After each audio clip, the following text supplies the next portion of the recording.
During the experiment the ideal gas is found obey the additional law of V P square is equal to constant, is equal to constant बेटा। Gas initially temperature T, volume V है, what will be the temperature of gas is expand, volume two V होने वाला है। Volume आपको V2 को बोलना पड़ेगा sir, है ना, एक्सपांड ही हो रहा है ना बस, हाँ, नहीं तो इंक्रीज बोला तो ऐड करना पड़ता है, V + 2V करना पड़ता है, इंक्रीज वर्ड ये देते तो, अभी नहीं, ठीक है यार। आइडियल गैस इक्वेशन के हिसाब से PV = RT होगा सर। क्या मैं P की वैल्यू में पुटअप कर सकता हूं सर, P की वैल्यू इस इक्वेशन 1 में, तो P = RT/V है, तो ये है बेटा देखो V, इसके अंदर पुट कर रहा हूँ, पुट इक्वेशन 1 बोलो क्या, पुट इक्वेशन 1, देखो ये RT/V is equal to constant. चलिए बच्चों क्या होगा सर, कुछ नहीं सर, ये V होगा, ये R² T² V² is equal to constant होगा सर, V कैंसल, तो ये R² T²/V is equal to constant.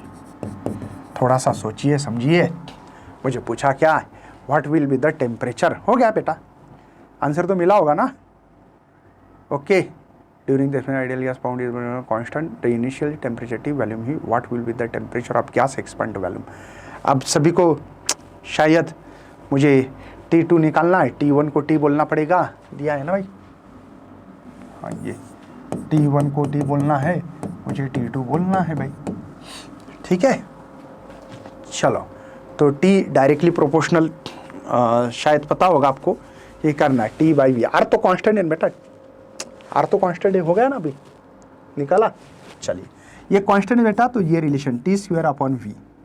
है ना, ये कांस्टेंट है, ठीक है, ये कांस्टेंट है।